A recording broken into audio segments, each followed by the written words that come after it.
Mga boss, First Lady Marcos naluha matapos makita ang mga OFW. Palakpakan, palakpakan mga boss. Yan ang First Lady ng ating bansa. May puso, malasakit sa ating mga kapwa OFW na patuloy na lumalaban, naghihirap, walang tulog para lang sa pamilyang naiwan sa ating bansang Pilipinas. Pero ang tanong, seryoso ba dito si First Lady Liza Marcos? Totoo nga bang nasaktan at naiyak siya para sa ating mga kababayang Pilipino? Yung itsura niya parang natatawa mga boss. Talagang maawain naman pala to si First Lady mga boss. Yan, tingnan nyo. Di ko alam kung naiyak o natatawa sa kalagayan ng ating mga kababayan. Yan mga boss ay nangyari nung bumisita sila nung isang araw sa UEE, mga boss, kasama si PBBM. So pumunta sila sa mga kapwa natin OFW at para kumustahin ang ating mga kababayan doon. Pero nasaktan at touch ang ating First Lady mga boss. Kita nyo naman yung kanyang itsura. Pero mukhang natatawa May puso para malasakit para sa ating mga kababayan. Wow, palakpakan mga boss.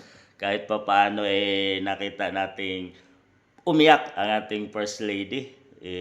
Talagang sana magawa ito nila hindi lang sa UEE pati na sa buong mundo na mayroon tayong mga kababayang Pilipino dahil napakahalaga at napakalaki ng ambag ng ating mga kababayang Pilipino sa ekonomiya ng ating bansa. Sila yung may mataas na porsyento sa mga taxes na naibibigay sa ating bansang Pilipinas. At sana nga ay may malasakit ang ating pamahalaan para protektahan ang ating mga kababayang Pilipino na patuloy na nakipagdigma, nakipaglaban para sa pamilyang naiwan sa ating bansang Pilipinas dahil mga boss sa kawalan ng trabaho, kawalan ng mga projects para makapagtrabaho ka sa ating bansang Pilipinas ay ang choices na lang ng mga kababayan nating Pilipino ay mangibang bansa.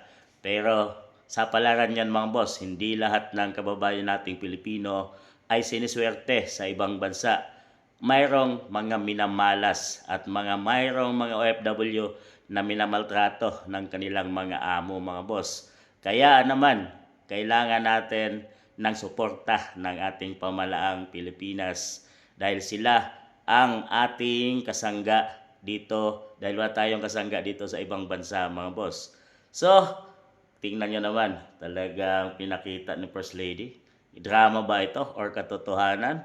Kung totoo, ito ay salamat. Kung drama ito, ay sana nga magkaroon sila ng malasakit talaga na totoo na damdamin para sa ating mga kababayang OFW na nasa ibang bansa. Ito mga boss, husgahan nyo. Talagang katotohanan bang ginawa ni First Lady? Ang nais ko talagang malaman, paano ba tayo umabot sa ganito? Paano nga ba? Talagang hindi ako makatulog pag iniisip ko, paano tayo nagkaganto? Pana? Kaigit na.